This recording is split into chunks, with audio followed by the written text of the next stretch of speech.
Free Skaro!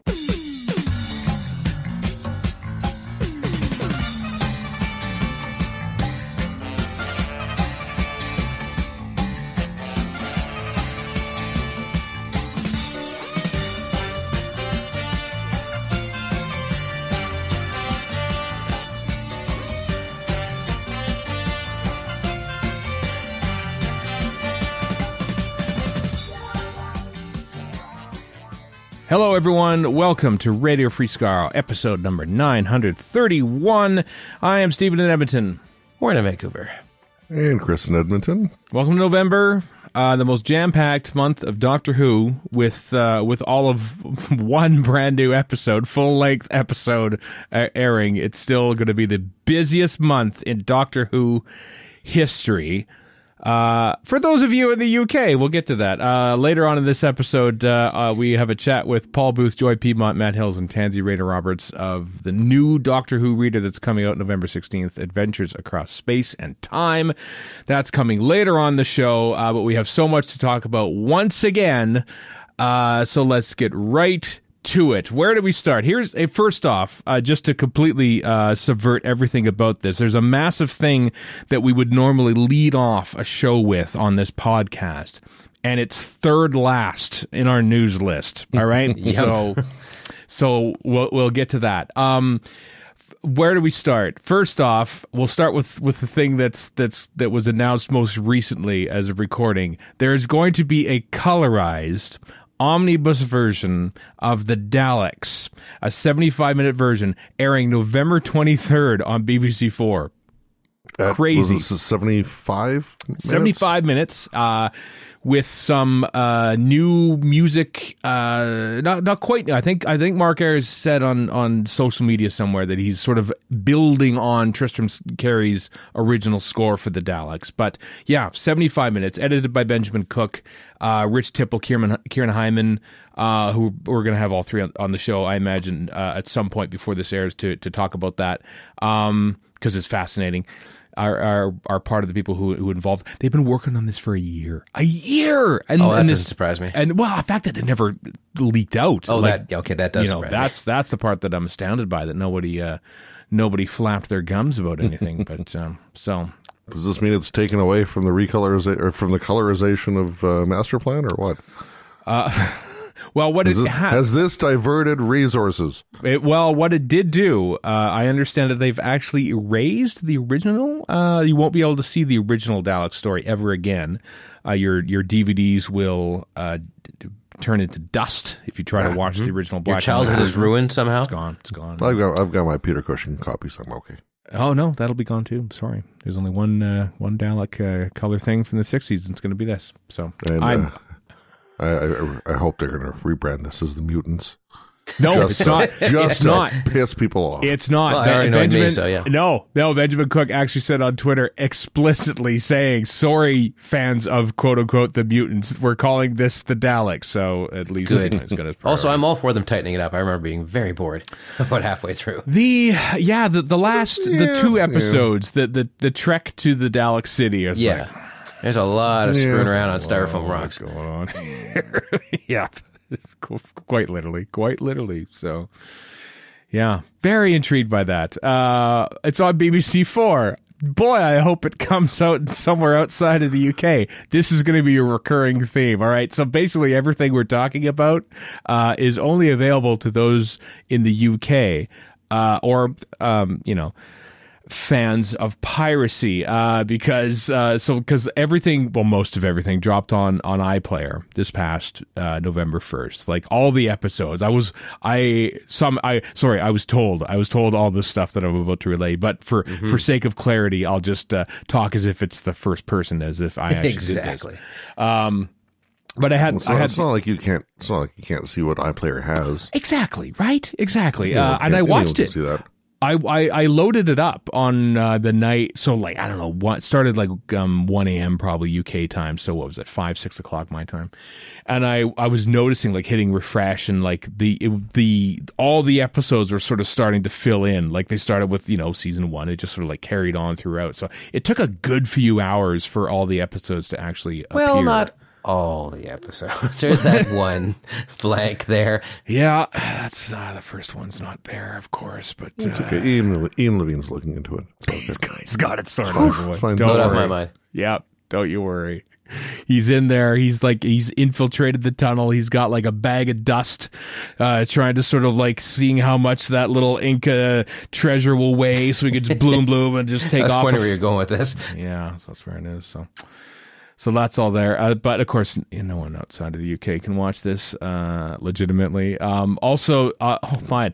So I was going to say, I know we've Yeah. got a bunch of stuff on the list, and it's we have a longer segment at the end as well. But Yeah. Here we go. I'm just wondering if this is going to be so like the Daleks, the Cushing stuff. We had the Daleks, we had Dalek Invasion of Earth, and they were going to do the chase, and it just never happened. Yeah. Is there any indication that this colorization of the Daleks is a one-off? Is it a precursor to anything else? Oh, I think it's a one-off. Yeah. Given the anniversary, yeah. The anniversary, so. It's taken a year to do it. It's it's the first Dalek story. I don't think it says, hey, let's do it again for Dalek Invasion. The luster would lose its, we're going to do them all now. And like, well, do we have to really? I mean, do we really need Dalek? Do we really need 6 episodes of colorized the chase? It's cool to have this special thing that you can also just watch the black and white one if you want. So yeah, exactly. Yeah. So I don't think it'll. I think it's just a one-off. But you never know. Maybe people say, oh wow, we want to see like.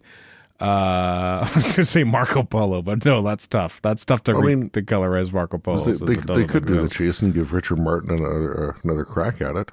No, don't do that. There's so many wrong things with that sentence that you just said, Chris, that I don't want Richard Martin to have another crack at the chase. I don't want to see the chase. I don't want to see it colorized either. Bigger brains and bigger jars. Now you're thinking of Keys of Marinus. That's Keys of Marinus. That's Keys of Marinus, yeah. I've seen color photos of Keys and Marinus. I think it's in a Ray Cusick book or something. Turns out the Vord are pink. Who knew? The Sensorites are blue. I didn't know that either. So actually, now that you talk about this, maybe we should just colorize all of season 1, except truncate it into 75-minute omnibus. We should colorize it the way they were meant to be colorized to look more black and white.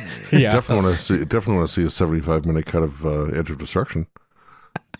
It's just a long game. It's like playing at 75% speed. That's all it is. Yeah, you can make your own. You can roll your own version of that. Yeah, you totally can. You know what? Yeah, you could totally do that. Anyway, by the way, November 1st coincided with the BBC officially branding the wider Doctor Who universe as the Whoniverse. There's like a 15, like Marvel has their little thing at the beginning of their Marvel shows, and Star Wars has their thing. And Star Trek now too. Actually, they have the little thing too before all the Star Trek shows. Yeah. Mm-hmm. And now Doctor Who's going to have the same thing. I know this because I somehow don't ask me how, but I watched all 6 of the Tales of the TARDIS. Tales of the TARDIS was something that was announced the day before, thus after our most recent episode, where they were basically omnibus versions of 6 different stories, but with intro and outro segments. Officially canon, says Russell T. Davies. These are actual canon with...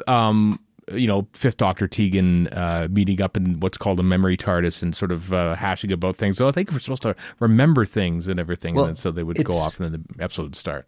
It's a great way to kind of get out of jail free with the Timeless Children and throw older actors in too and just go, well, here you go, memory TARDIS, whatever. Like, it's kind of a clever way to get out of all that. Yeah. If one was to care about it, which RTD does from the sounds of things. Yeah, I think it does. RTD has said he's got bigger plans for Tales of the TARDIS. So my guess on that is we're going to see something about this memory TARDIS in some upcoming episode or series. It ties in, he said, in the SFX preview, which we'll get to as well. It ties in with something in something else we'll get to, season 1 of Ncuti Gatwa's Doctor. I have 2 observations. One, the 3 Doctors one with Joe Grant and Clyde Langer is absolutely lovely. Yeah. They're all good, but that one's my favorite, I think, of all. Mm-hmm. And also, I think the 6th Doctor's new costume is awesome. It totally just works, especially with an older, beardier Doctor, as he calls himself. My first remark was, what, no Crocs? I did look closely. He did not have Crocs. He had proper. Now this is Sylvester McCoy. McCoy had proper, and the brown jacket too. That was kind of cool to see the brown jacket. Yeah. Yeah, they're all really lovely. They're really... Phil Ford wrote a couple. RTD wrote one or two. I want to say Pete McTighe wrote another one. I can't remember off the top of my head who wrote all... I feel like that's on all of it. I think someone else wrote one with it. Yeah, I mean, it's in the end credits, but I didn't watch that for the writers. No. Also, a friend of the show, Sam Watts, who did... the Sarah Jane music back in the day, did all the music for Tales from the TARDIS. That's right. Yeah, Tales of the TARDIS, rather. So. Given that it revolves... Sorry, go ahead. No, I'm good. Oh. Yeah, given that it revolves around two people in a chair, I kept expecting them to turn into some sort of Blue Peter talk show, but it didn't. Although it kind of did a little bit. So, well, there's like a miniaturized version of Jodie's TARDIS in the middle, and which is basically like a campfire. It's kind of like a campfire, which is kind of apt. But I also looked at it. And it kind of looks like a not Lego version of the set that I don't remember ever coming out. It never did, obviously, but it's just like it just looks like it does. There should be like little minifigs in there. Yeah. We were forgetting the most important set decoration of all, which is he's back, baby. Handles in roundel form. I never saw handles. I didn't look closely enough for handles. Well, friend of the show, Katie Beth Schmid. I didn't notice this. She did. She messaged me immediately in all caps. Warren Handles is in this. Oh, there are lots of Easter eggs. I noticed the out of order sign from the TARDIS and the War Machines. War Machines. I did see that. Yeah, and then also like stacked versions of various console props and. The history of the Time Wars in there, I noticed. I did notice that too, yeah. That's in there. I'm just scrolling through the actual like official press release photos, but the big giant thing that was, in the first episode, the story that we can't be named apparently on Unearthly Child, is there like front and center, which I thought was kind of cool as well. And there's a whole. I think actually I'm looking at it as like the girders from like the McGann movie. Is that also that, or is that it could be? I know the reaction from quite a lot of people has been basically getting hit in all the feels. Yeah, as it were. It is a nostalgia bomb. That is for sure. Is there anything in particular that hit either of you hard? Yeah, the Three Doctors one because at the end she's got her Metebelis, however the hell Matt Smith said it, Crystal, right? And incorrectly, and yes, of course, and I was both. Oh, this is really awesome, and I've got one of those. And then my friend Jake Simpson, who made those, let me know that is one of the ones he made. He gave to her at Gallifrey One, I think last year, and so he it's slightly discolored, and he's like, I recognize that. That is hers now, right? Metebelis crystal. So I'm like, so it's now canon. And we all three of them have them that he made for us too. So that's awesome. We have canon Metebelis crystals in our homes. So thanks, Jake. And I imagine the BBC should be sending you a check, a royalty check for all the Tales of the TARDIS hits that they've been getting. I'm sure that's how it works, right? 8p. 8p. Put some googly eyes in that thing, and that's an actor. Yeah, pretty much is. No, they were lovely. They were absolutely lovely. But, as they were saying, only for licensed payer. We're not licensed payers, sorry, everyone. And so they probably won't be showing up on a DVD or Blu. Maybe they will later on. Maybe rights will happen or stuff like that. But, like, I don't know where you would put these. Like, where would you put these on an actual set? Because, most of the Blu-ray sets for these are already out, like the Time Meddler and Earthshock and Three Doctors and everything. Well, so they couldn't go on those. I mean, you could trim the bumpers and just put them on their own someplace without Earthshock or whatever. Yeah, being so put on yet another compilation. Mm-hmm. That's true. You didn't see them all, Chris, yet, have you? Which I mean, kind of, but no. Kind of like background stuff while doing other things. I've had no time to watch them, but the one thing that did get me was Zoe naming her son James. That one kind of hit me in the heart. And not knowing it, yeah, yeah, because their memories were taken from the Time Lords at the end of the War Games. It's been very sweet actually. Like I thought the Cliff Jones and Joe Jones thing just for the Green Death season 10 trailer and stuff that Pete McTighe wrote. I thought that was touching enough on its own. Of course, Stuart Bevan, the actor who played Cliff Jones, died this past year, and working that in, that hit home. Like, I was just thinking, this is just some guy who showed up for 6 episodes in 1973, and we've built this amazing legacy around this character who... and I don't even love the Green Death. It's fine, but I don't love it like that you guys do, and it still hit me in the feels, so... Yeah, that was really well done, I thought, and It's got the Brigadier looking the suavest he's ever looked. Yeah, that's true.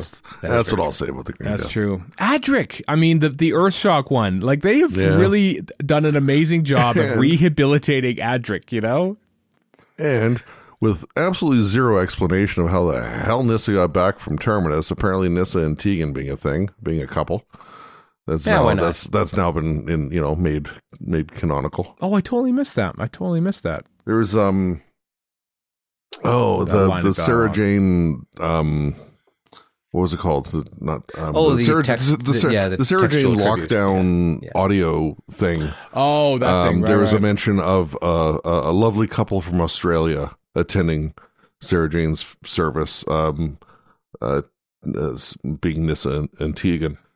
And then in the Tales of the TARDIS thing, Tegan mentions having just woken up in the middle of the night and gotten up out of bed, looked over at Nyssa, something along that line. Totally missed that. Wow.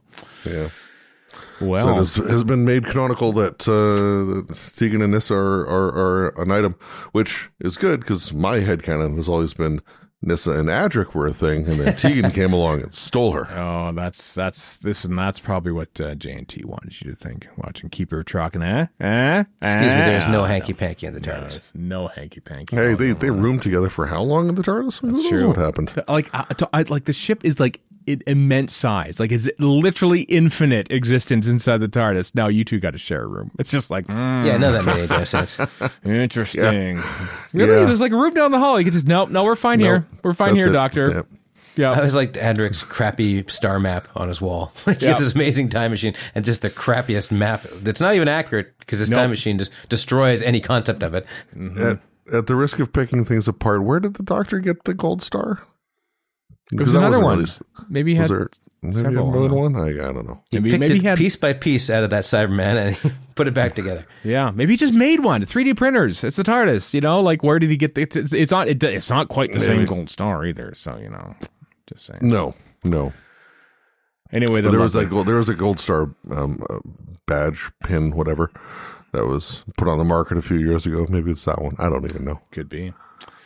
I bet you all the sonic screwdriver props that are in the drawer that Joe takes out are thinking, those are all the toys. Those are from Forbidden Planet. Yeah. Yep. Well, why wouldn't you? I mean, half the stuff on TV is bought from Forbidden Planet or similar. That's true, yeah. Probably Capaldi's, he had a cup in Series 10 that he had there. And I bet you all those are probably just, you probably still see the little tag on it or something like that. Bought it for 2 for £10 or something like that. Anyway, if you're in the UK and only in the UK, I hope you enjoy Tales of the TARDIS. They're very lovely. I did mention to Warren before we recorded that if this was like any other friends, it's like if Star Trek did this, like Lower Decks or something like that, I would just be references. But it's Doctor Who. I was like, this is touching. I've made this point on air before that you are a massive hypocrite when it comes to this stuff. I know. I feel bad every time other franchises do, and then Doctor Who does it. Oh God, this is really affecting. Good. Oh well. And I like that. I like that Ace had a chopper pin, like a motorcycle chopper. Oh, and a rainbow pin too. And a rainbow and something else, lightning bolt or something. It's a lightning bolt, which I'm not sure what that's about, but very lovely. Very, very lovely. Well done. This is the thing that RTD mentioned in DWM. I think he had the idea literally, like early September? And it was, and they shot it all in 6 days. Yeah. I don't know if it was like one episode per day or what Pretty it was. much. They in SFX in the preview, which I've been hinting at and we'll get to, they basically list the recording dates in case Andrew Pixley wants to like September 9th, 29th, 26th, 25th. I think literally the last week of September, one a day. They shot these things, and that's awesome. Well Here's done, my RTD. prediction. All right. Here's my prediction. Character Options is going to put out a memory TARDIS playset before we get a Joe Martin Doctor. I mean, no offense to Joe Martin's Doctor, I would happily have a play set. I would like both. Okay. Yeah, sure. I would like everything because I'm greedy and I'm a fan, so that's fine. That's fair. That's fair, isn't it? You gotta have updated action dollies for all these. Always, absolutely true. All Yes. In their ages, 80-year-old Colin Baker, Sixth Doctor action. Hey, if he's got his new costume, I'm all for it. Yeah, I know. I saw somebody tweet out, this is great, about how, like, Star Wars, paranoid that fans aren't going to recognize 20-year-old or Hayden Christensen and Ahsoka, and they have like this, and make him look like a cartoon doll or something like that, and there's like this unrealistic CG version of Hayden Christensen, then Colin Baker, whatever he's wearing that day, just like, yeah, exactly. Perfect. It's probably his suit. We buy it. Why not? Let's do it. It's great. Memo to Colin, just wear something nice. He looks great in that. Looks great in that suit. Yeah, absolutely. He does. Yeah. Also dropping on iPlayer that same day, there was Talking Doctor Who, which is it's a nice little collection of various interviews throughout the years of the classic year. It's strictly focused on classic Who, with David Tennant presenting and also being interviewed at the same time, sort of like halfway in between, just sort of like becomes the person being interviewed, which is he kind of fun. He starts watching studio footage and geeks the hell out, and it's wonderful to see. You can this and the aforementioned SFX. He also geeks out about the Star Beast, and the guy truly does love Doctor Who. Such a nerd. Yeah, he watches the raw footage of the regeneration sequence being shot in Legopolis. All this is available on the season 18 box set, of course. But just watching him, and then basically turning the camera and saying, "This is exactly what we did when I shot my regeneration from Jodie. There's nothing changed. This is exactly how we did it." It's essentially the same process, more or less. 40 years separated, it's nothing. Nothing new. Slightly different technology, but okay, do we move your arm this way because Jodie's there? And literally, it's the exact same technique. It's just streamlined, I guess. And it's not a still store. I mean, yes, I guess it kind of is in a way, because it's stuff on a hard drive. But anyway, I'm not going to go into details nobody cares about. But yes, he's essentially right. Yes. Yeah. Also, the video version of the Doctor Who concert at 60 was there too. I watched. I hadn't listened to it actually. I wanted to kind of wait to watch it. Obviously, I flew to the UK to do this. People, don't worry. Absolutely. To watch that, and I did. It was great. It was fun seeing. I like watching orchestras play, so that's part of the thrill to me. And they had all three showrunners came up and did a little bit of little comedy bits and interview, and Sagan Akinola was there, and Murray Gold was there, and they all had a bit of a chat. And Mark Ayres and Peter Howell were there, and they had a nice chat with them too. So that was kind of neat, and hearing the 15th Doctor theme again. So that was cool. That was all on the site too. So yeah, lots of stuff on iPlayer. But nothing mentioning Unearthly Child, because that story isn't there. I think the relevant dialogue from An Adventure in Space and Time has been excised. I think there's a bit in Who's Doctor Who, apparently, that referenced it, and it's gone as well. Yeah. When we watched the Talking Doctor Who thing, Kat mentioned, and I'd forgotten about it, David Tennant's, do you remember the first time Confidential episode that was paired with Blink, right, back in the day, that he directed, and was doing interviews of that's a fun similar things. So it's kind of that's on iPlayer too. All the Confidentials, and they're originally, are they the cut down ones, or do we know? They're the proper actual with the actual music and. Well, now I don't know about that because I haven't seen them since they first went out, but the lengths are fairly accurate. Like the first couple seasons are like around 30 minutes, and then after that, season 3 I checked out and it was like 42, 43 minutes. So yeah, I know. Interesting. And I was saying to you the other day as well, and I guess you said it's not there yet, but on Instagram, RTD was talking about all the stuff that hit iPlayer.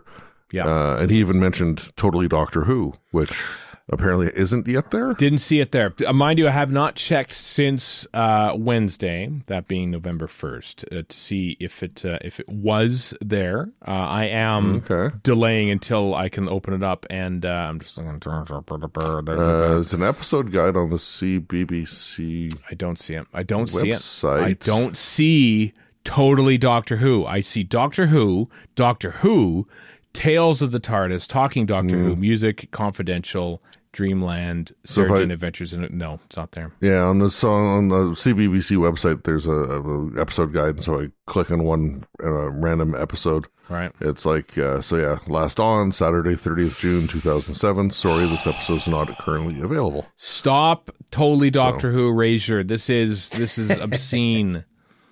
It's obscene that this is happening. I demand to see Totally Doctor Who. I mean, they're probably on YouTube anyway, but Totally Doctor Who in distress. Let's all send them an SOS. Send Barney an SOS. Yeah, send Barney an SOS from Totally Doctor Who. Totally Doctor Who, by the way, was a CBBC Doctor Who related show from 2000. Was it just 1 year or was it 2 years? 2 years. 2 years. 2006 and 7. 7, that rings a bell, yeah. Because we enjoyed it because it was out on the, I want to say Thursday? Thursday, yeah. So 2 days before the episode, and they'd always have a clip of the upcoming episode that wasn't anywhere else. Yeah. And then they had a companion contest where you could one small child could become a companion to the Doctor. Companion Academy. Academy, and there's Clayton Hickman and others basically, no, that child's terrible. Get that child out of there. That's a bad companion. They made children cry. It was great.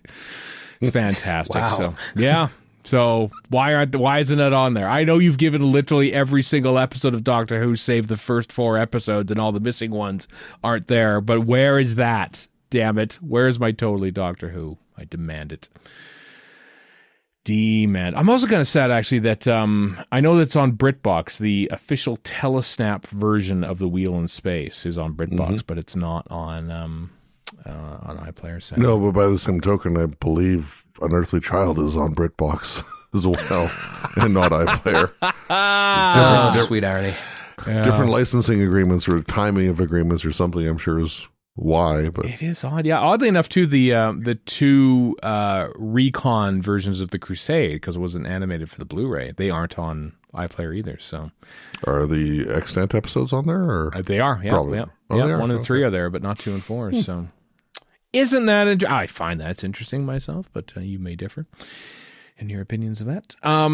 So there we go. That's what are we? Almost half an hour into the sucker, and we're 3 items in. So 3 items in. Just to bang out number 4. Yep, should be done this in about a day and a half. Sorry, kids. It's gonna be long episodes this month. All right. Disney Plus is confirmed to not have anything prior to the 60th anniversary stuff. No, Disney Plus will start their Doctor Who tenure with the Doctor Who that they are producing, which is these 3 specials.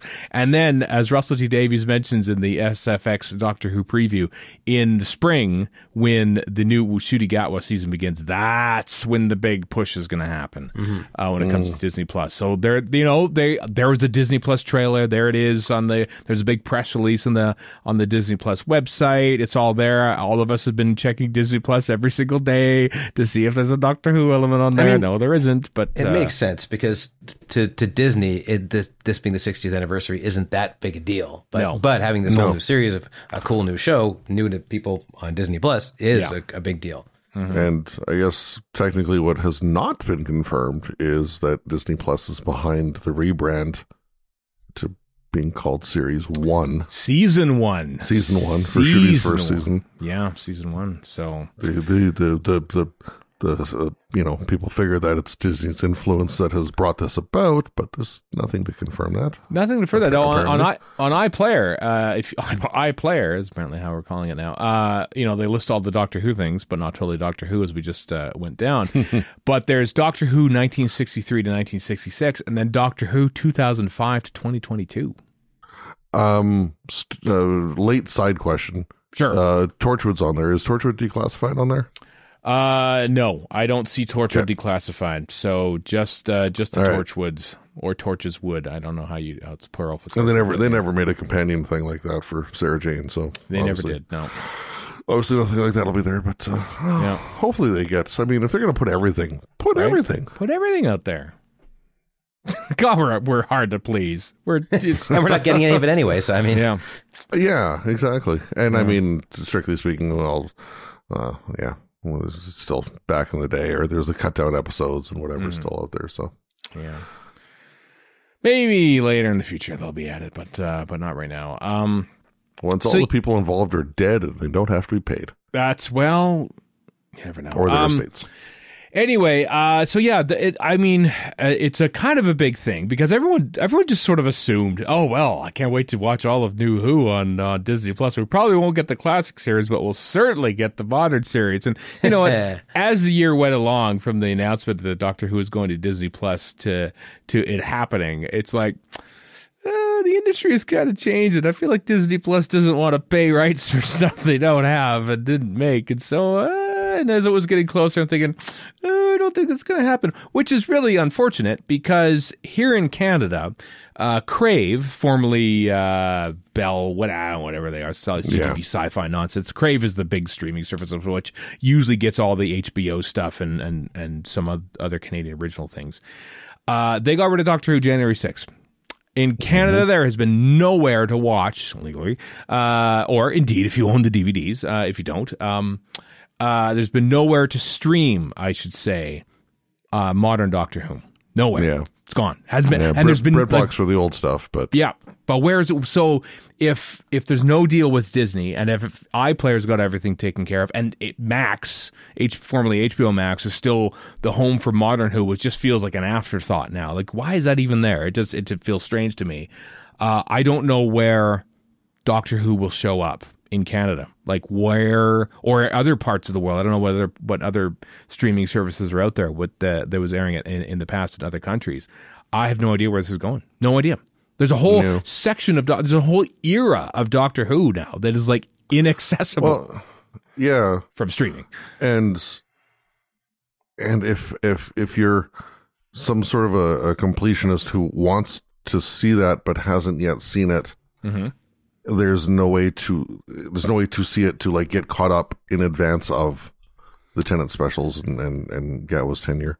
Right. So you're just screwed. You are screwed, you know?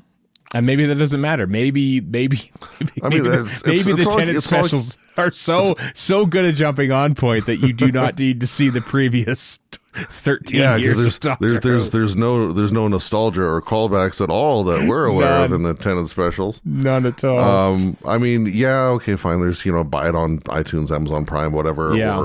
Or there's the DVDs or the Blu-rays. It's not like you can't get it.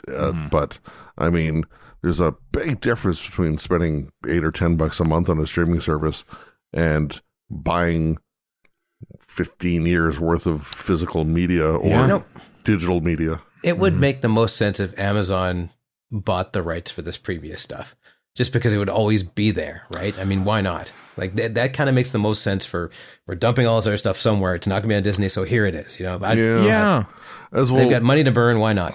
I mean, as I think it was part of this fabled SFX preview that we should really get to at some point. RTD mentioned that exactly. Amazon and Netflix were also interested in buying Doctor Who broadcast rights, which I mean Netflix used to have once upon a time, way back when, way back in the day. Mm-hmm. So it's So I mean, something like that is not impossible. No, I mean, you're right. I mean, there are other things that are on Amazon that are like BBC stuff that would be intriguing if it showed up there. It wouldn't be out of the question. I don't see it coming to Netflix, for instance. That doesn't. Maybe it does. I don't know. I mean, it did for a while. All the streaming services, like the MO for streaming in the last 6 months, whatever it is, jack up the prices, restrict access, i.e. password sharing, and cut new content. Like everyone's doing this. Mm-hmm. So I mean, it's maybe there's that much less likelihood that if they're cutting production of new stuff, then why spend money on old stuff? I don't know. Mm-hmm. No, that makes fiscal sense. I don't like it, but it makes fiscal sense. Yeah, I don't know. I mean, sometimes it's cheaper just to buy the rights to older stuff that people will binge. Like everyone's like how much Suits on Netflix in the U.S. right now. It's like, oh my god, everyone loves Friends. Suits. Friends, and like in the wake of Matthew Perry's about that in the wake of Matthew Perry's death. Yeah, fine Canadian. Friends made Netflix so much money with being the only place you could stream that and all the subscriptions that brought them. Mm-hmm. So yeah, legacy stuff definitely has monetary value for sure. It does indeed. Watch it show up on like Tubi or something like that. Oh my god. Yeah. Which actually has some good stuff. You just have to wade through a lot of crap to get to it. Yeah. I haven't had a chance to see this, but Stephen, you bought the SFX magazine with all this stuff that we're alluding to. Paid money. It was one thing that I could actually pay money and access legally in regards to the 60th anniversary of Doctor Who. It was such a novelty, let me tell you. Yes. What do you need to know? I was going to say, I don't know what we haven't covered yet, so... Well, I mean, it's a great preview. There's like 28 pages full of it. There's a big interview with Russell T Davies where he says, he mentions the thing about Disney Plus not being the only suitors. Series 14 is actually going to be called Season 1. That's going to mess with Shannon Patrick Sullivan's website. It's going to get it even more confusing. Because he keeps numbering them from season 27 is Christopher Eccleston's season and onwards. It's honestly less confusing than season 40, frankly, as far as I'm concerned. Is it 40? Whatever it is. I don't care. I hate that system, so I'm never going to follow it. Yeah, I don't like it. Do we remember the uproar back in 2010, 2009 when Stephen Moffat joked about Season 5 or Series 5 being called Series 1, aka Series Fnarg? That didn't happen. That didn't happen. Which didn't happen, but it still got fans up in arms. I mean, but we look. We'll find out this spring, I suppose, when Disney Plus actually says here it is, because they don't say here's Loki season 1 when they were airing the first season of Loki. They don't say that. They'll say here's Loki, and there it is. And you watch it, and so it's not they're going to say Doctor Who season 1. They'll just say Doctor Who. You'll watch Doctor Who. So this season 1 thing probably won't factor into things until like 2025 when the second season, which is shooting right now in the UK, drops, and then we'll say, oh my god, season 2, what? And this is season 1 now. So whatever. It won't be confusing at all, right? The fact that there's a season 1 and a series 1 and a season 1 and a Tom Baker season 1 and a Peter Davison season 1. That's gonna make the where should I start when a newbie asks you. That'll make it that much more fun. I know. I can't exactly. Well, we can't in Canada. We can't say start at 11th. Oh, right. You can't see that anywhere. Sorry. Don't bother. Read a book. Yeah. And this is hardly new territory for SFX either, because I remember many years in the past, Stephen, when I moved to England or something, you asked me to send you a copy of SFX's Doctor Who preview for that particular season or some such. I have it somewhere, yeah. Something like that. But SFX has been doing this for a while, because I was thinking to myself, like, okay, there's a lot of stuff here, Tons Why is it there and not Doctor Who magazine? Well, I'm like, is it a timing thing? But no, Doctor Who magazine's next issue is due out this week. Well, this coming week as we record. So, Radio Times. I think it's a big thing coming out the 7th as well. So, maybe they're just splitting the load, or could do. I mean, no, I don't know what the circulation numbers are, but SFX obviously grabs me as a more mainstream cult sci-fi magazine because it covers all sorts of different franchises and stuff. Yeah, it's kind of like Empire and those kind of magazines. Yeah, exactly. Whereas Doctor Who magazine was obviously only Doctor Who, so I don't know what the reach is when it comes to SFX. Maybe you grant them a bit of a thing, and then we can do some deep dive. I mean, they do deep dives. Like there's interviews with Phil Collinson and Vicky Dello, one of the two producers of the 10 specials. Interview with David Tennant himself. There's a whole bunch of other stuff. Like look at just going through. There's a whole bunch of pictures about the. I'm really intrigued actually by Beep the Meep, who is very much a practical effect. Yeah. There's bits and pieces, eyelashes and that kind of stuff, or CG, but mostly it's practical with somebody inside. It's great. I love it. I love also, that.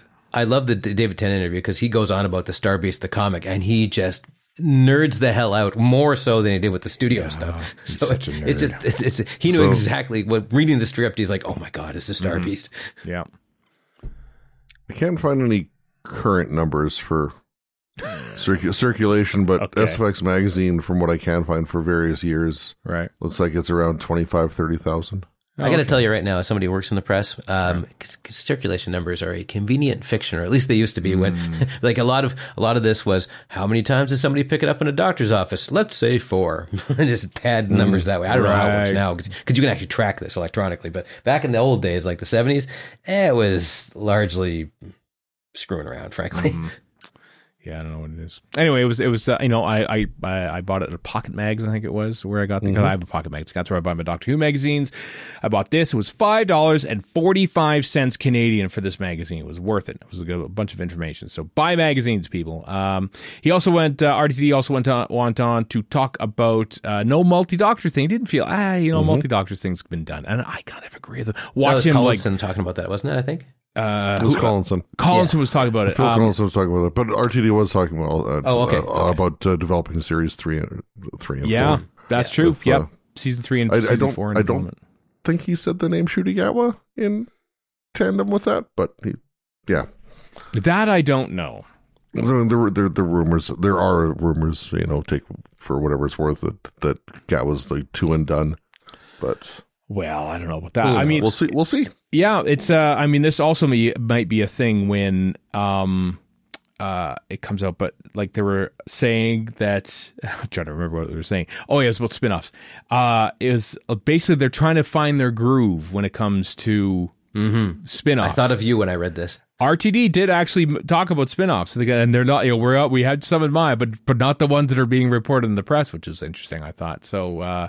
So I think they're just finding their groove in making Doctor Who right now. Which, when you look at it and the production schedule and everything, yeah, it kind of makes sense because they're full on making Doctor Who, and it's taking like 9 months to do it, basically. But the spinoffs are what will allow Doctor Who to have 8 episodes, but it's every year. It's every year. We have 9 new episodes every single year. That and a holiday special.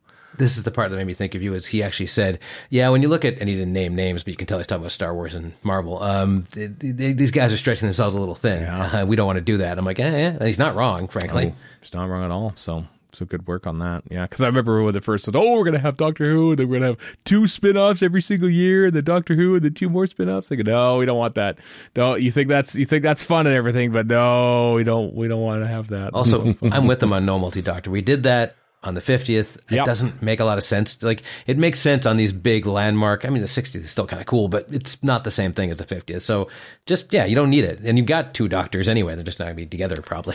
Yeah. Well, and then watch like Shudigatwa just show up in exactly. Wild Blue Yonder and have it be like a multi-doctor story or something like that. Or all the doctors from the memory TARDIS pop out and go, ta-da. Yep. And we'll all be eating our hats. Our chewy, chocolatey hats.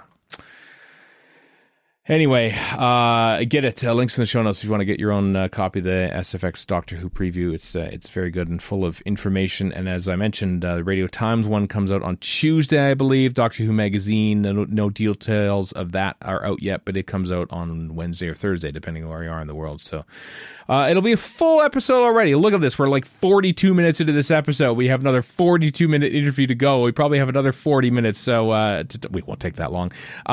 There's a whole new big Doctor Who. So remember the BBC Doctor Who website has sort of regenerated as well. And it's just a full-on BBC Doctor Who archive site now where there's like stuff about all the Watchdown iPlayer and like the story from the Doctor Who archives, like Doctor Who fandom, the TARDIS, all those little bits there. Where to start with Doctor Who is a big thing there too. There's other stuff. So there's a whole bunch of stuff. This is sort of the new homepage of Doctor Who in regards to the BBC. There's still DoctorWho.tv, of course. So that's a bit confusing too, but there's a whole new thing at bbc.com/Doctor Who is what it is. So there. That's a thing. All right. Well, Chris has found something interesting, I think. No, just looking at that, at the very bottom it says shows from the Whoniverse, so BBC Doctor Who 1963 to 96, so like what you alluded to earlier. But yeah, Tales of the TARDIS gets its own little badge there as a full-fledged thing. Its own little series. It's quite fascinating. We're in officially then the 3rd era of Doctor Who, Doctor Who 3.0, you might know. I guess so, yeah. Quite officially. I mean, it's not made by the BBC anymore. It's made by a company for the BBC. Well, in conjunction with. But yeah, I was kind of neat to see the, Bad Wolf BBC Studios stuff at the end of the Tales of the TARDIS. Yeah. Not that we saw them, of course.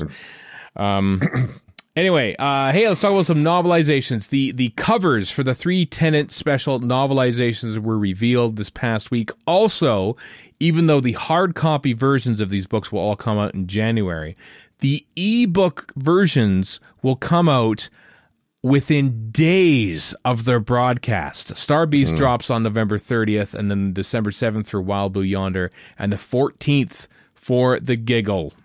Yep, the Thursday after airing. This is terrifying.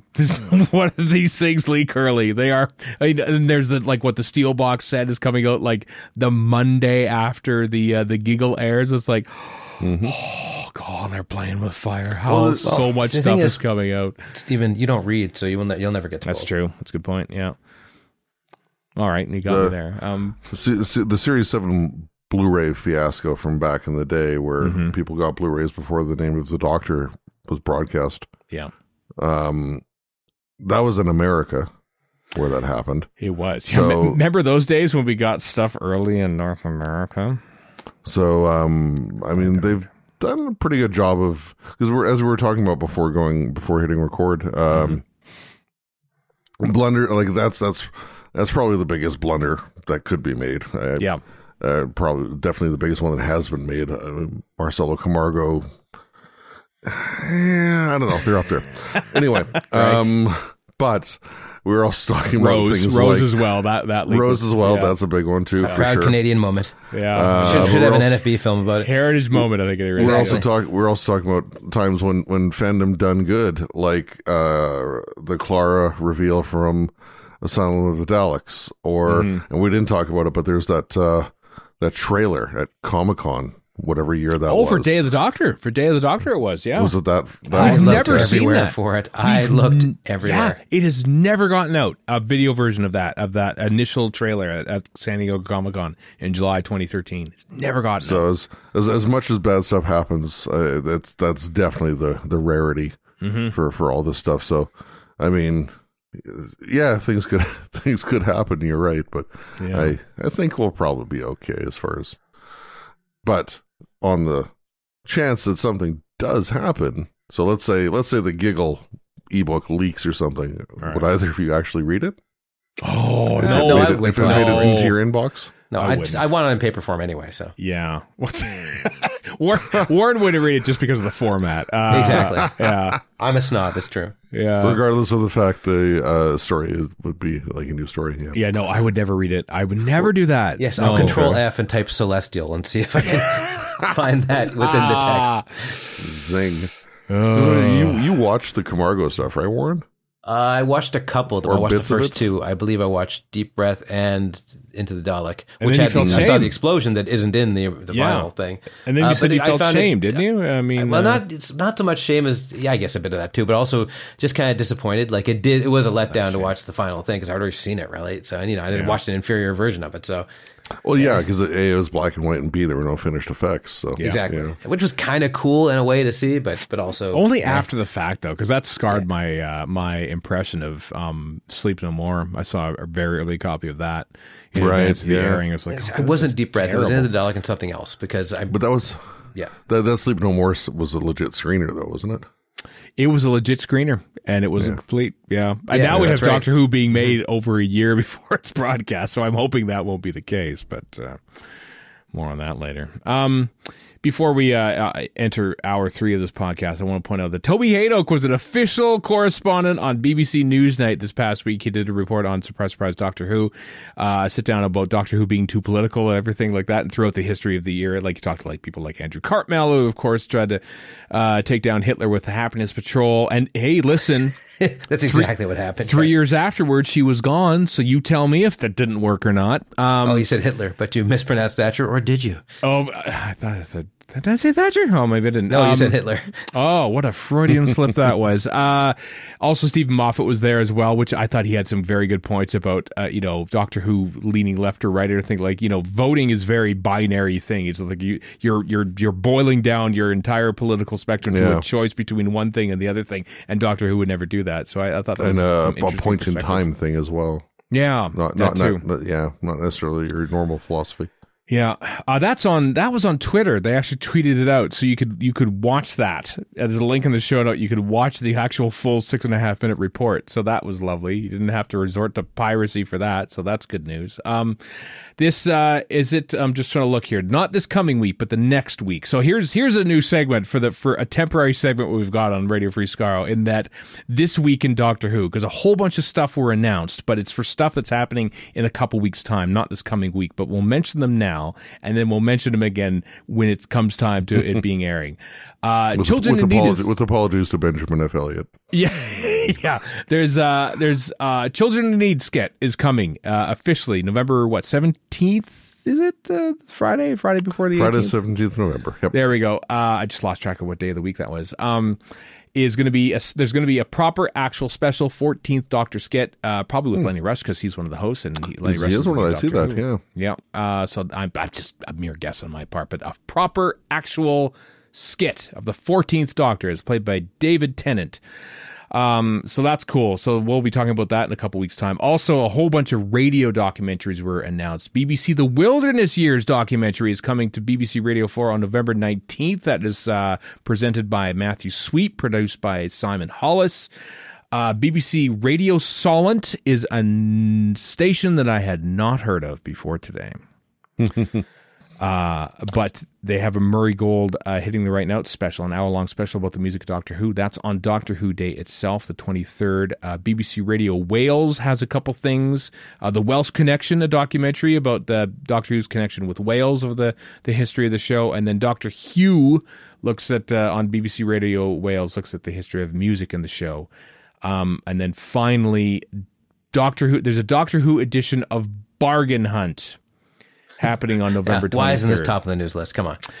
I have to admit, when RTD teased in DWM last time, there's going to be big dates in November 1st, 17th, and 23rd. And then this came out before the Dalek news came out, and I thought, the bargain hunt thing isn't the big thing on November 23rd. Well, it's no farm crime.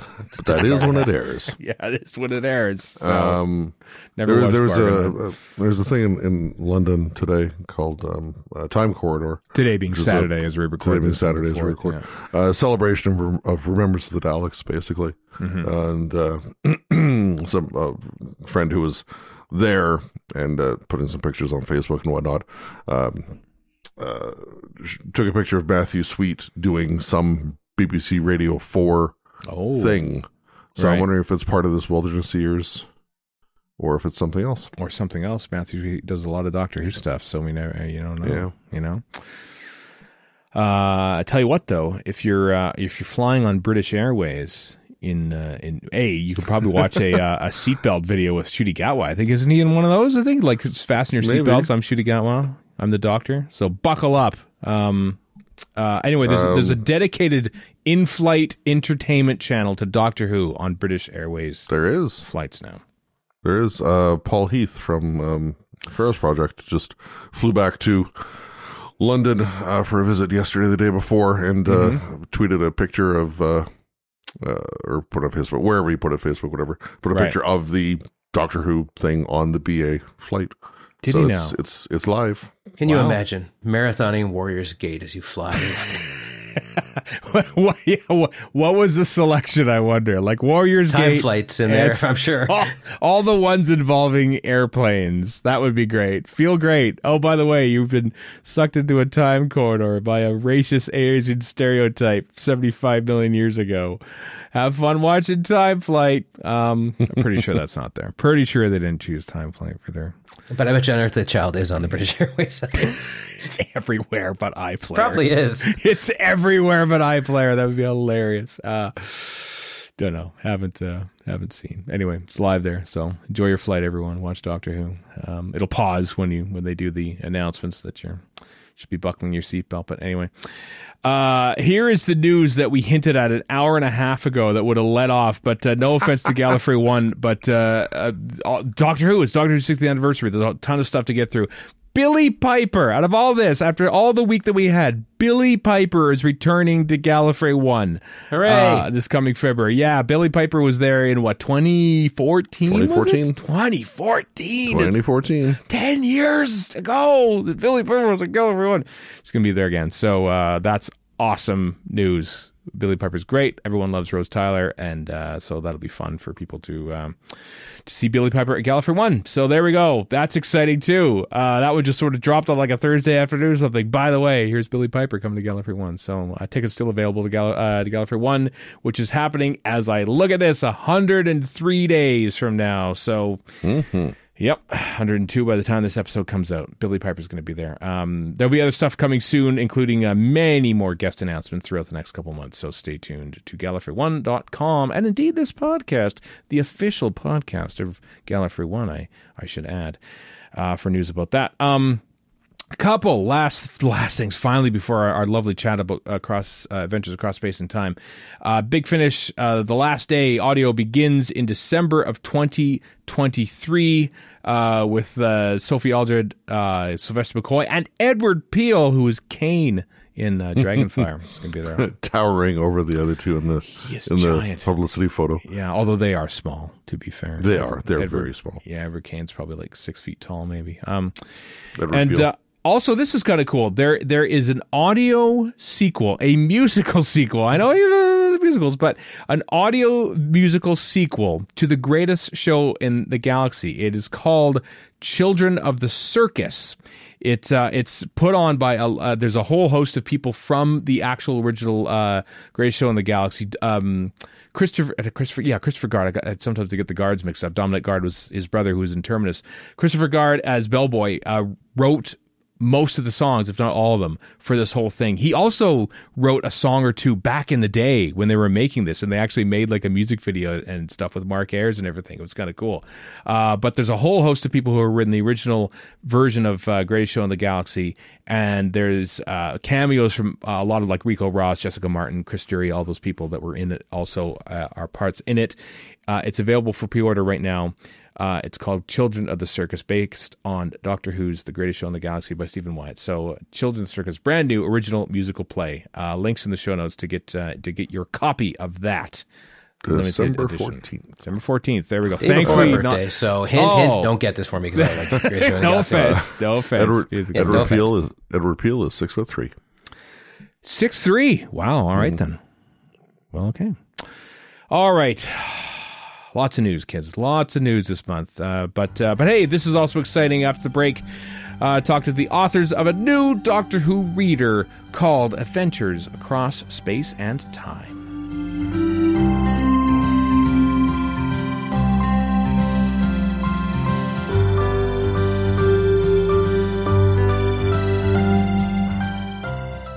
Adventures Across Space and Time is a new book that combines key academic, critic, and fan writings about Doctor Who from the past with newly commissioned work addressing contemporary issues and debates to form a comprehensive guide of Doctor Who in its 60th anniversary year.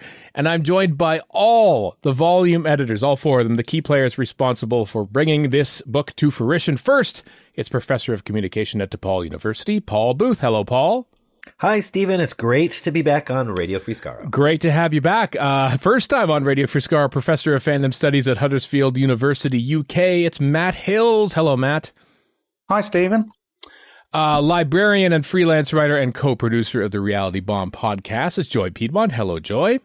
Hi, Stephen. How are you? I am great. And fantasy writer and one of the 6 smart women discussing Doctor Who on Verity, it's Tansy Rayner Roberts. Hello, Tansy.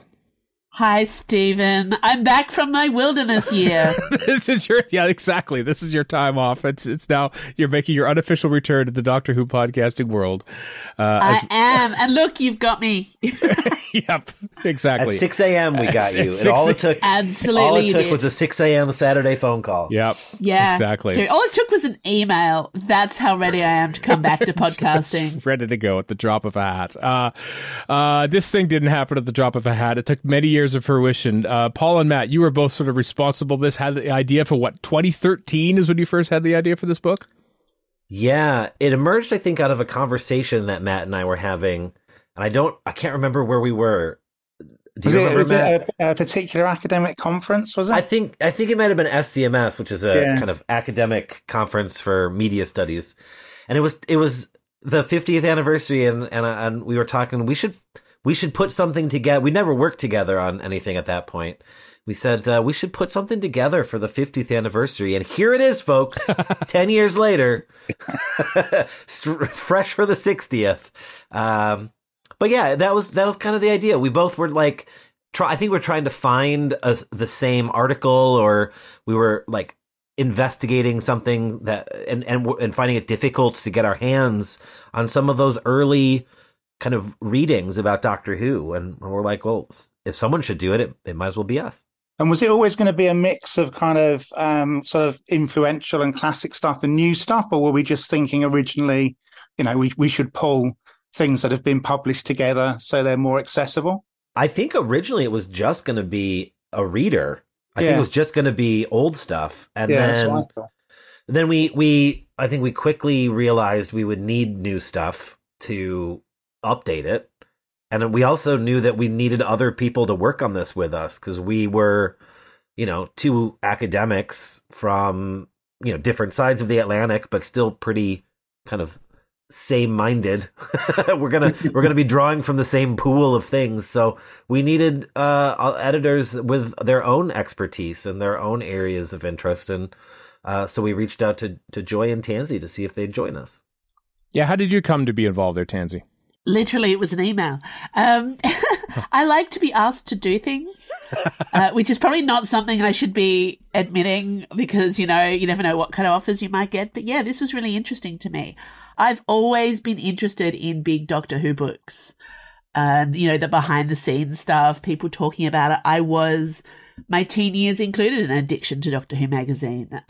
So this idea of archiving classic writings about the show, and also mixing in, I know I was brought in from like a fan background, but like joke was on these guys because I don't actually know a lot about fandom as such. I'm just on a podcast. It's been just really interesting. And because we were all working on our own little separate sections as well, even though there was quite a bit of chatter, it meant that when the book actually came together, there was this whole like surprising element of things that like everybody else had been working on. So yeah, the collaboration acts, it was like we were all working in our own little separate rooms and just occasionally calling out to each other. And then we got to edit and read and, proof each other's work and see what the book looked like as a whole. So it was a really cool thing to do. But yeah, as far as how I came into it, literally they just asked me. And I thought that'd be fun. Mm-hmm.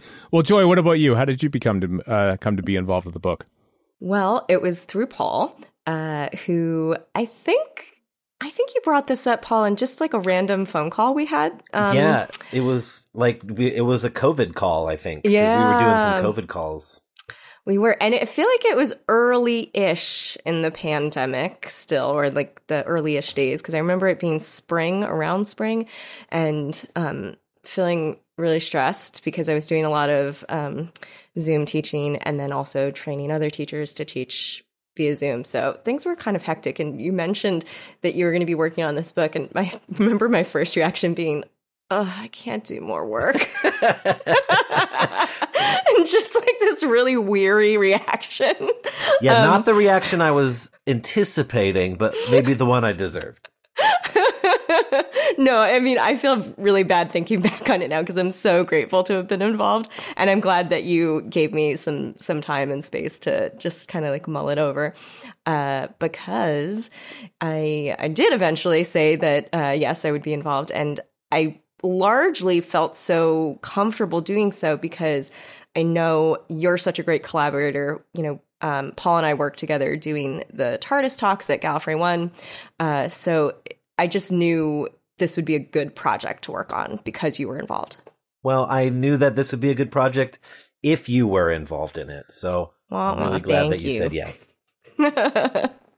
So conveniently for our purposes, the book is split off into 4 distinct sections, each of you sort of helming each version of it. We'll start 1 through 4, how about? Section 1 is Into the Transmedia Vortex, from Dalek Mania to Time Lord Victorious, Paul. That is your section of the book. What is the idea behind this section? Yeah, so the idea behind Into the Transmedia Vortex, which actually I have to give Matt credit for. I think Matt came up with that title. I thought it was a fantastic title, is that Doctor Who, we think of Doctor Who as something that's on our television screen, and it is for the most part, but there's all these other things that surround Doctor Who that feed our understanding of Doctor Who. And, I think most obviously we can see that in Time Lord Victorious, which was last year's kind of big multimedia experience. Doomsday, which was this year's big multimedia experience. But Doctor Who's always been a multimedia experience. There's always been comics. There's been movies. There have been books. Obviously the Target novelizations, but even the Virgin novels that continue the series, and the kind of literature that expands episodes. I have a chapter in the section about figurines and merchandise and how that continues the story in different ways. The kind of theater experiences that have shaped some of the history of Doctor Who. So what I was really interested in getting at with this section is that even though Doctor Who it's definitely a TV show. I don't want to say that it isn't. It's also so much bigger than that. So the chapters kind of start with some of the early writing about television, and how Doctor Who started being analyzed, as kind of an academic exercise. And my section has what I think is one of, if not the earliest piece of academic writing about Doctor Who. By a scholar called John Tulloch, who wrote a piece called Doctor Who Similarity and Difference, which was a very deep kind of semiotic genre analysis of Doctor Who from the 1980s. Very thick, very heavy with academic jargon. That's from Doctor Who, The Unfolding Text, isn't it? Is that the one I'm thinking of? This is same guy, but a little bit earlier than The Unfolding Text. Okay, all right. He wrote it came out actually originally in Australia, and it was kind of difficult to track down the owner of it in order to get permission, but was able to do that, which was really exciting. So yeah, looking at kind of those early days of TV scholarship, there's a section in here from The Making of Doctor Who by Terrence Dicks and Malcolm Hulke. And then I kind of go into how Doctor Who has developed into all sorts of other areas. There's a piece by Matt in my section about Doctor Who in the 21st century, a section about designing Doctor Who and the artistic background of Doctor Who. And then into all of these into Big Finish. I've got a chapter here about Big Finish. So it's really looking at the scope, at how Doctor Who is just, bigger on the inside. To coin a phrase, exactly. To coin a phrase. I don't know. I've heard that at somewhere before. Yeah.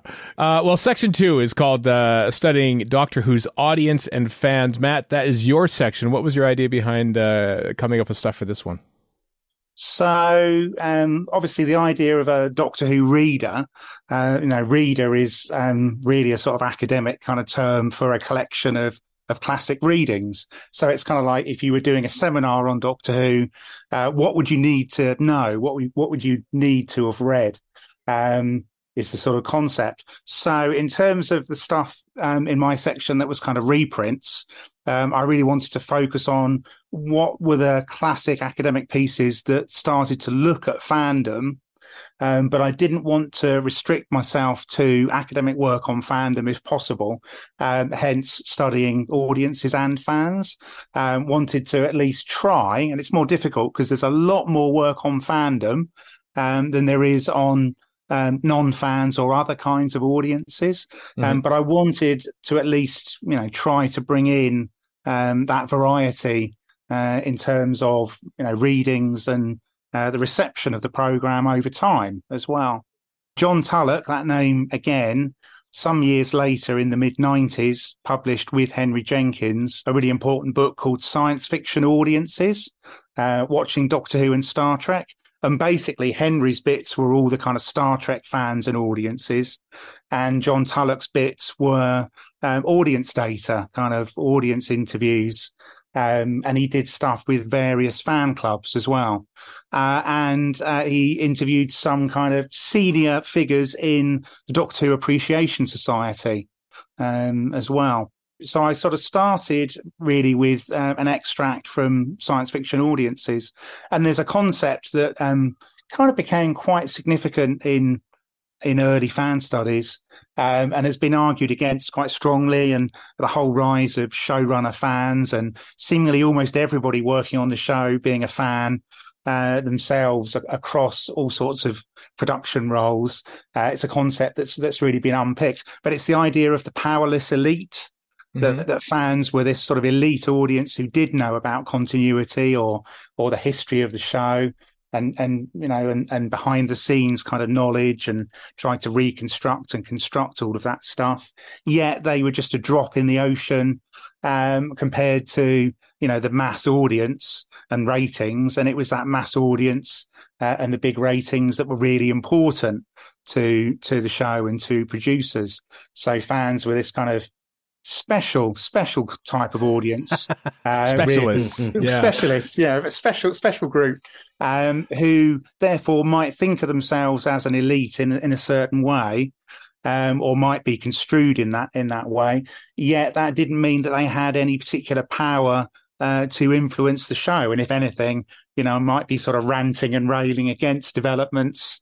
You know, the infamous response to the Deadly Assassin springs to mind from back in the day.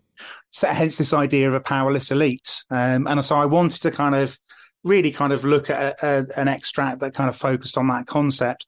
And then, so the idea became from there, could I sort of pair up extracts so that they were speaking to each other, so that you didn't just have like a shopping list of sort of 10 pieces, but you would have little sort of couplets or couplings.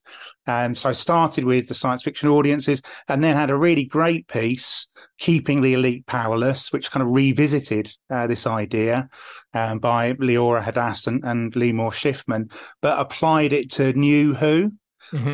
So, you know, once the show had come back and Russell T Davies and various others were fans who were making the show, surely we would assume that this idea of the powerless elite, you know, had been smashed apart.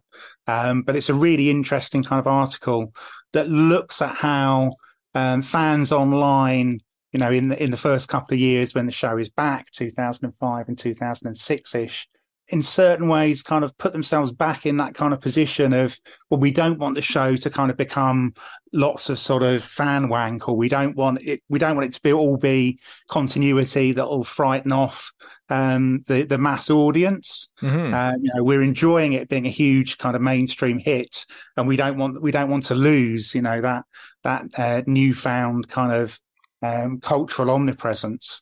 So a fan anxiety that if Russell T Davies started making the show for them, that might kind of break it again.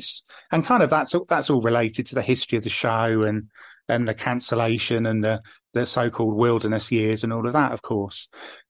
So in some quite curious way, fans become more powerful, become the producers, but at the same time, there's a major strand of as it were, in scare quotes, ordinary fandom, fans not in the media industry, who almost kind of want to put themselves back in the position of, you know, it's the massive, it's a mass audience that's important, not us. And then the next kind of coupling of chapters were more big picture thinking.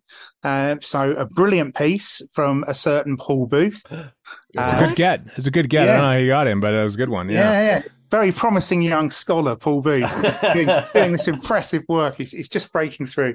And Paul did a great piece periodizing Doctor Who on a subject that will be dear to all our hearts, the idea of thinking about eras of the show and how, as fans, we tend to have a shorthand to identify, the Graham Williams era or the Hinchcliffe Holmes kind of era and so on and so forth, and what those things mean. And then quite often comparing and contrasting, again, almost as if we're in a Doctor Who seminar, the strengths and weaknesses and issues of the different eras. And then another big picture piece that I also think is fantastic from Alan McKee, who's done some great work on Doctor Who, on the politics of Doctor Who.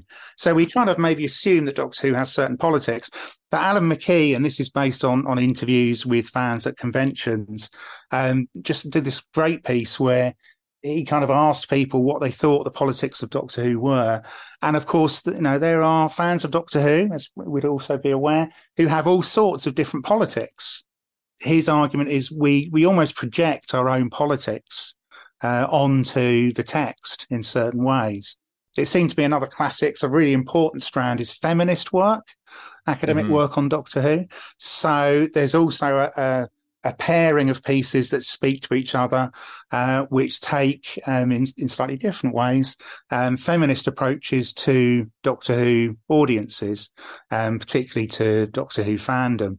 So there's Rebecca Williams, who has a really great piece, Desiring the Doctor, Identity, Gender and Genre in Online Fandom. And she's basically looking at fans of David Tennant when the show had come back, when David Tennant was the Doctor for the first time, and how younger female fans who may have expressed a desire for David Tennant were sort of roundly criticised and othered and attacked by certain sections. I expect all of us, might remember encountering these things again back in the day. But these types of fans were seen as kind of inauthentic fans or kind of almost intruders on an older male, almost fan subculture, that they weren't doing fandom properly if they just liked Doctor Who because they liked David Tennant. They had to prove their in scare quotes true fandom. And so so that was obviously historically again a particular moment of controversy. And then and coming slightly more up to date, another really strong piece by Netta Jodovich, who is writing not just about kind of female fans, but female fans who self-identify in the contemporary moment more as feminist female fans, feminist fans of Doctor Who. And specifically, Netta gets people in interviews, feminist female fans, to talk about their reactions to the casting of Jodie. So what they were hoping for there. And then she revisits the interviewees after Jodie's first season, after she's appeared in the role. So she gets an initial response and then sort of judgments subsequently. So I ended up being quite linear in terms of I had these pairings, but I wanted to kind of work through a history of sort of classic kind of pieces and what I thought of as kind of key scholarly kind of focal points and moments.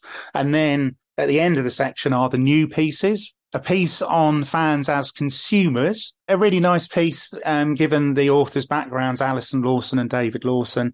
And then have a piece on the controversy, another piece on the announcement of the 13th Doctor, because I think when we were working on this, that had been such a kind of major pivotal point in the recent history of the programme. But that's really interesting because it looks at responses to the casting of Jodie Whittaker on a specific platform. So it's how the controversy plays out on Tumblr as a particular kind of online space, suggesting that we can't just, we never really could just talk about fandom, but we need to think about fandom in different, platformized almost in different ways or on different platforms as having different characters.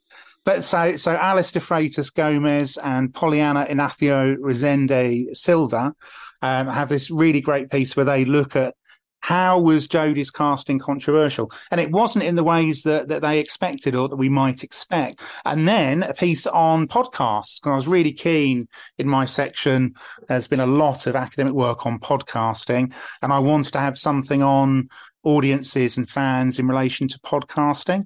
So Paranita Shetty actually created a podcast, Marginally Fanish, as part of her doctorate. You can do this now. You can create your own podcast and analyze that, and the production of that also be part of your doctorate. Now you tell me. Now you tell me. Yeah, Wow. there you go. You see, I'm going to start calling you Dr. Shapansky. Yeah.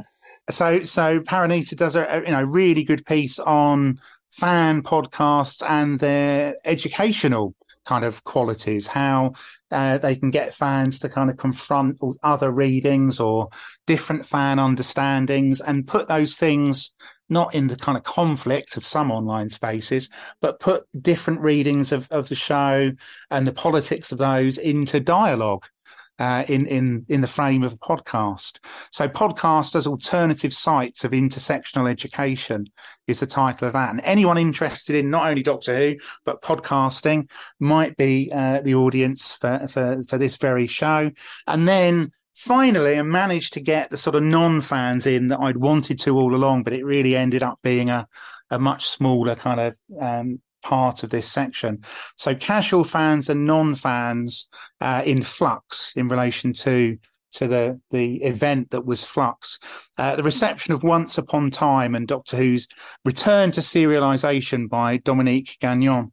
And that looks at a relatively small number of tweets of people responding to that particular episode of Flux.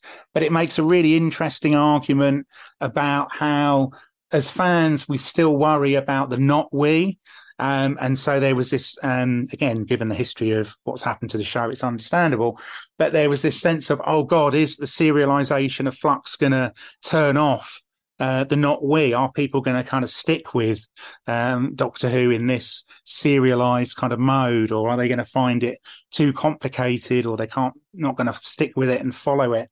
And Dominique has a great argument that basically we shouldn't have been worrying, because at least from the evidence of the tweets that she looks at, even when people couldn't follow a particular episode, they're like, what the hell, they're totally au fait with kind of long form TV and just the rise of story arcs as a totally mainstream kind of thing.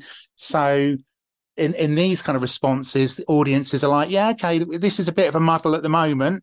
We're not quite sure what's going on, but, there'll be a payoff, won't there?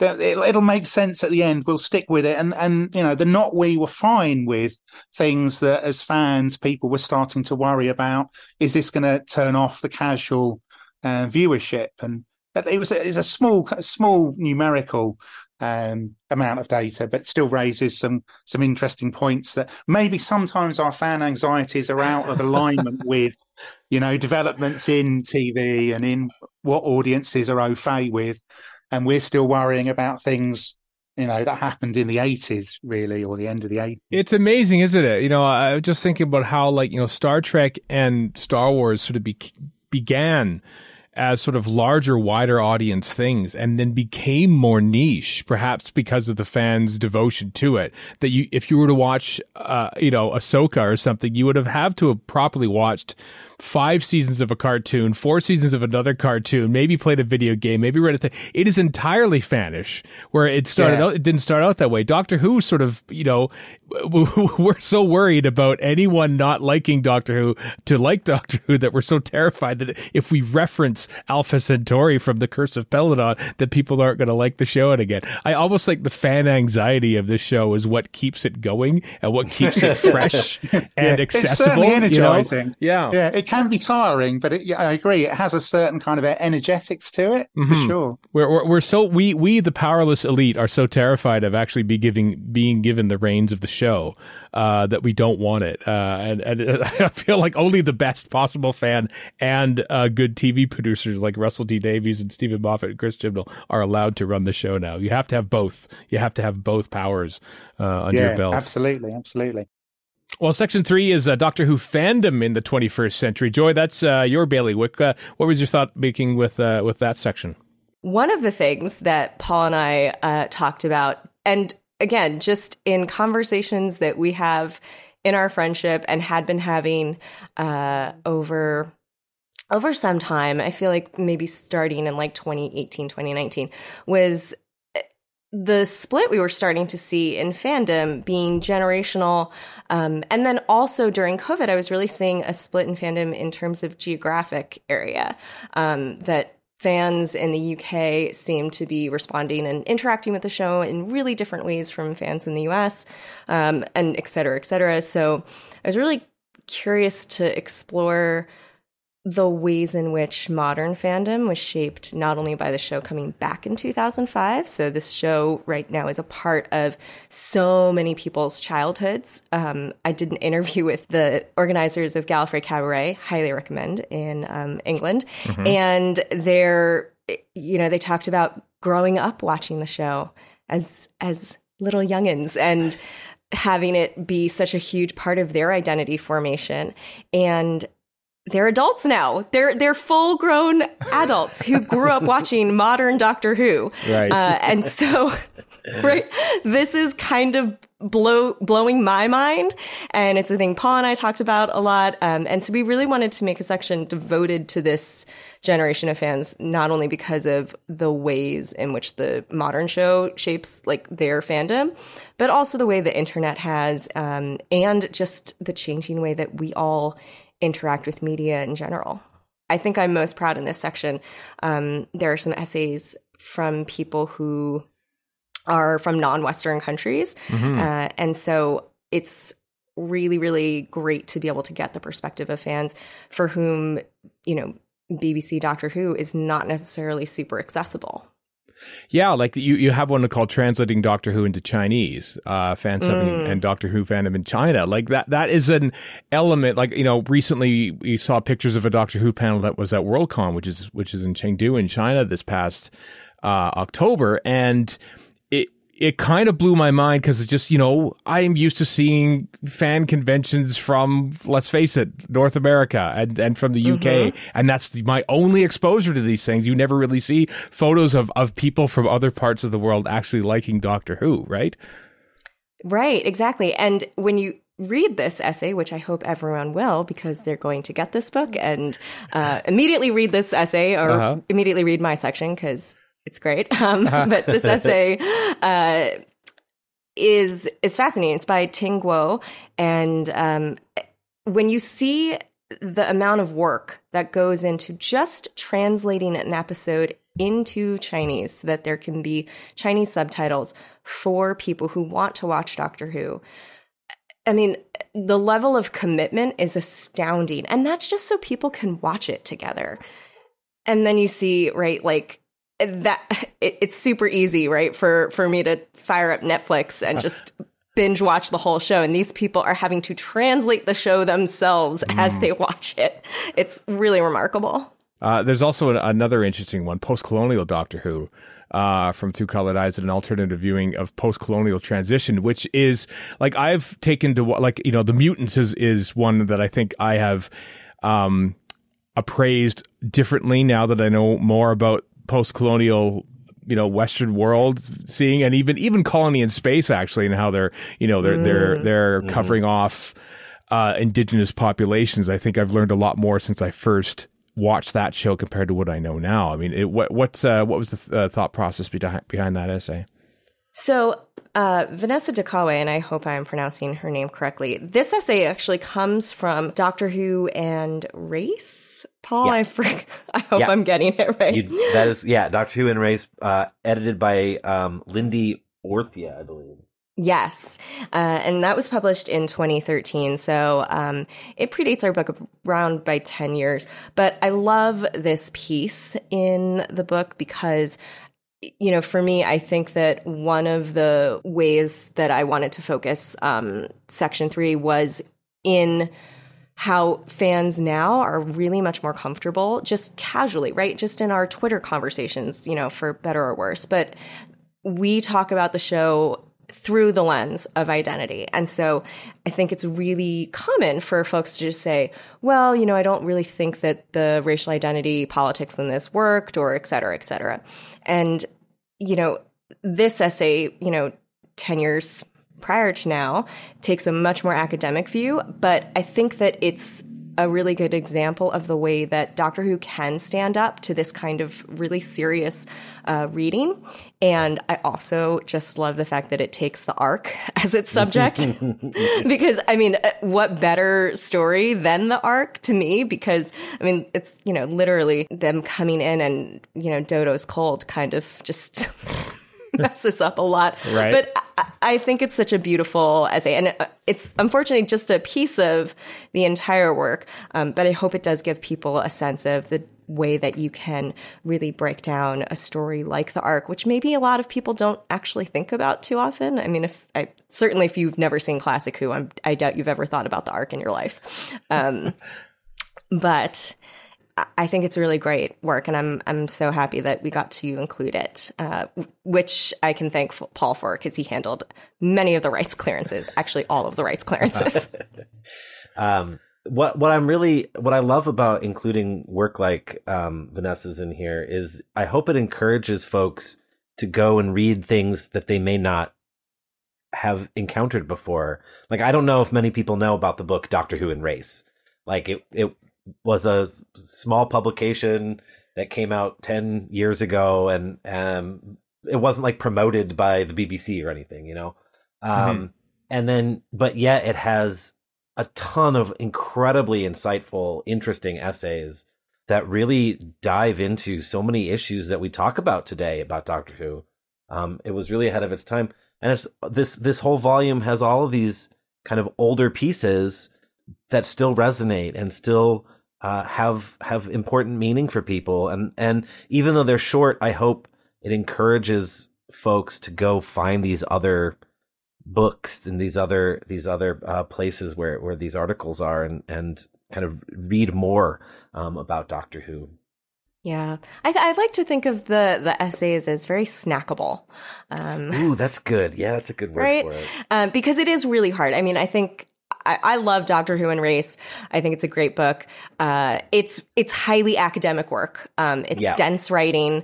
It is not necessarily the kind of book that you can kind of like, you know, dip in and out of pretty casually. You really need to commit to reading this work. But hopefully folks can read a little bit of that amazing piece about the Ark and get intrigued enough that they want to go read more. Or, right, I think a lot of these pieces, and I mean, at least speaking to my own section, are dealing with topics that absolutely are covered in more in-depth and at greater length in other publications, even just, you know, journals, academic journals that maybe people will never encounter in their casual life, but they're certainly available to go and take a look at. So even one of my other favorites from the section is about the queering of the relationship between Martha and Donna. And, you know, it's just like this little nice bite-sized snack of getting into queer theory using Doctor Who. And then, you know, you can go off and, you know, get into something else. And last but not least, the fourth section in this, Sector 4, if you will, Doctor Who's creative intersection. That's yours, Tansy. What was your thinking behind this section? Okay, well, the theme that I really got excited about with this project is about how the status of fan and the status of professional in Doctor Who, in the Doctor Who world, involves so much overlap to the point where us as fans and us as audience, whether or not a creator, like what their fan status is, what their fan history is, has become quite a critical part of how we approach them. Like, I think other shows, even big legacy shows, when actors are brought in, for instance, they don't always get grilled on their history watching the show in the past. But there's something about Doctor Who, like where we're aware of which actors who play the Doctor were childhood fans and all that sort of thing. But also because Doctor Who has been going for such a long time, it has had a really strong influence on a lot of creative professionals in their life. And in Australia, we have this weird kind of, because it's quite a small community for conventions and things like that. So there's a lot of everybody in their own pockets. So an awful lot of the professionals who are writers or creators in some way are also fans who've been going to the conventions as fans. So I've seen a lot of people juggling those different hats, let's say, your professional hat versus your fanish hat. So I think it's something we're really interested in the Doctor Who world. There's so much interesting material. And it's obviously there's the showrunners, and the fact that they all come out of fandom is a key thing to how we talk about it. So one of the things I did bringing in, again, this idea of a reader, and for me as a classicist, an academic reader should always have primary sources in it. Mm-hmm. I'm not like scanning ancient coins or anything, but we do have, for example, one of Peter Capaldi's early fan letters that he wrote to the Radio Times, being very earnest as a small child. Amazing. Talking about Daleks. Another one is a little snippet from Stephen Moffat talking on rec.arts.Doctor Who, because, you know, publishing Doctor Who material is not just about professional publication. And so I put in a little snippet of Stephen talking about the name of the Doctor, which was like a little idea that, of course, he used later on as showrunner. So the first piece I have in my section is it's from about 6 years ago, and it's an article that Eddie Robson wrote for an online magazine called Fans for Hire, and it's about Douglas Adams. Eddie Robson's argument is that Douglas Adams was the first true Doctor Who fan to be hired as a professional on the show. Mm-hmm. And one of the arguments is he was the only one who was young enough to like have come up as a fan as a kid watching William Hartnell. And then by the time Tom Baker comes around, he is old enough to, at a very young age, be dragged in to write for the show and to be script editor. And that idea of a fanish creator starting so early in the show. There's quite a few. I've got a few articles and essays in here about our showrunners, of course, and their fanish status, and perhaps comparisons between like what RTD is a fan and what he brings to the show versus Moffat.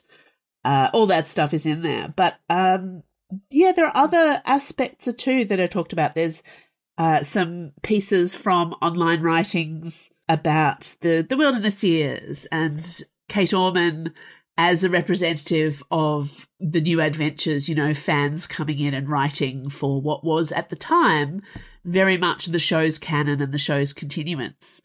And I could have picked any author, but I picked Kate Orman because she's Australian, she's female, and she's my favourite. To me, she good criteria. Absolutely. Yeah. I know the nice thing about being the editor is you absolutely get to make those decisions. Yeah. And for me, she represents, you know, the that time of the New Adventures novels and things like that. And so I found an interview choosing this one of her talking about her experience. Again, it's what you bring as a fan to your professional life. Lynn Thomas, who you know quite well, Stephen, she wrote a great piece for me, which is literally about her career as a professional editor and how that actually came about from her fanish experience, because she was not a professional editor. She still has a real day job as well. So she somehow ended up in this parallel world of having two careers going simultaneously. Because Doctor Who does inspire people to do too much.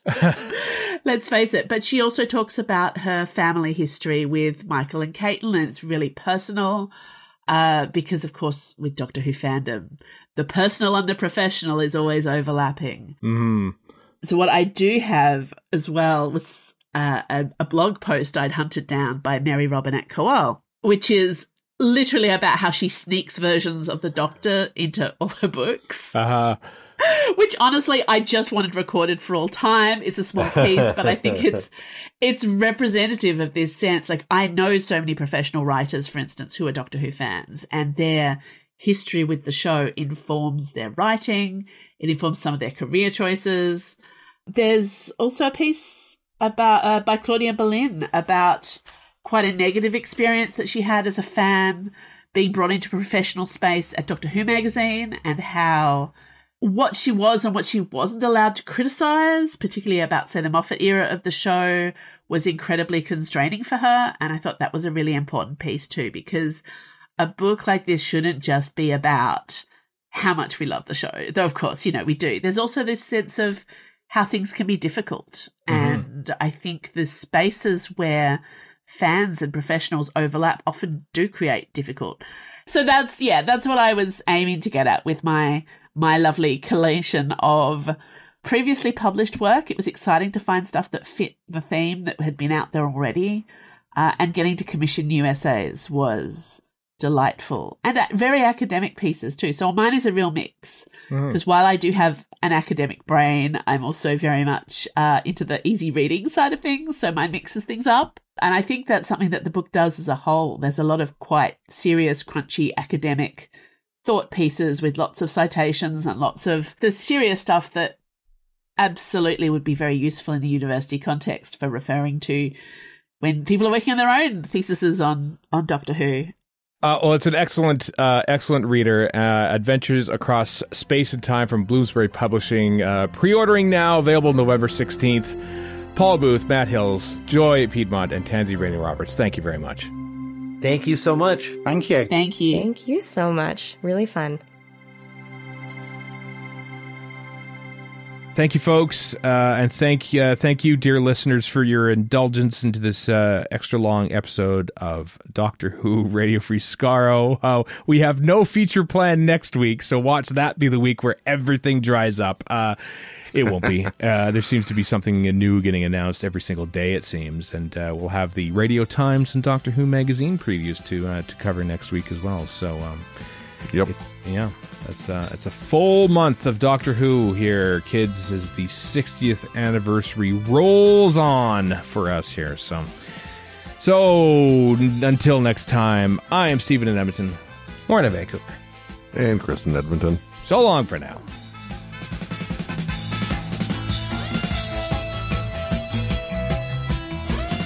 You've been listening to Radio Free Skaro.